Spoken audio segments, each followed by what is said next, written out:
نبیل بھائی تاسو ارمر کالونی سپورٹ راغلی دلته مو ویزټ سم کو دلته دا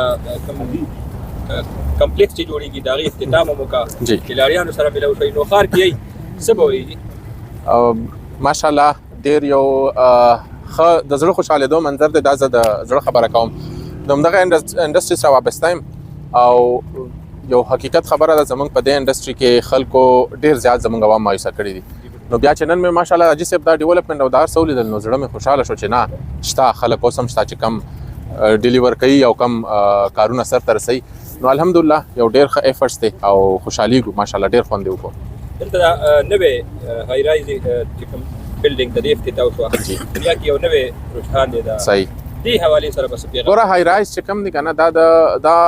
دا ورلډ کې چې څومره نور کنټریز دي هلته های رائز ولې زیات دي ځکه چې هلته د ځمکې ویلیو زیاته ده لاندې ځمکې شته نه او های رائز له د مدر اف اول پراپرټیز ویلی شي ته په یو 20 مرلو کې ته تقریبا چې د 2-3-4 جربو خلک ته په یو 20 مرلو کې پاتې کېږي که نه دا د ایډوانس چې څومره ورلډ دی دغه یو فارموله ده نو ماشاءالله خوشحالېږو چې دلته هم داسې یو های رائز شروع کېږي ډېر زیات ورته خوشحاله دي افریدي صاحب د خیبر پښتونخوا مختلف اضلاع څه پیغام ورکول چې ارمر سپورټ ته راشي تاسو ګوره دا یو ډېره زیاته سیکیور سوسایټي ده دا یو ډېره زیاته ډیولپ او په هر څه باندې پوره سوسایټي ده چې څومره ما ولیده که نه نو بجای د دا که ستا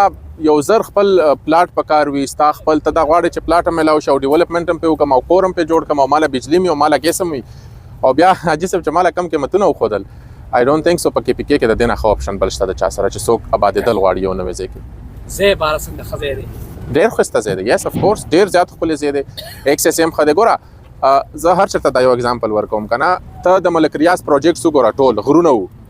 دشتې وې خو نن چې ورشې که نه ته چې څنګه انټر شې ته وایې چې که زه دوبۍ له رالم نو اټ ډزنټ میټر چې ته په کم ځای کې ته یو سوسایټي جوړوې خو چې هغه ته ښه ډیولپ وي لکه دا ډیولپمنټ روان دی دلته چې څوک هم دننه راشي که نه دا یو بیل فیلینګس دي نو ماشاءالله زبردست ځای دی او ډېر ښه ځای دی ډېر ښه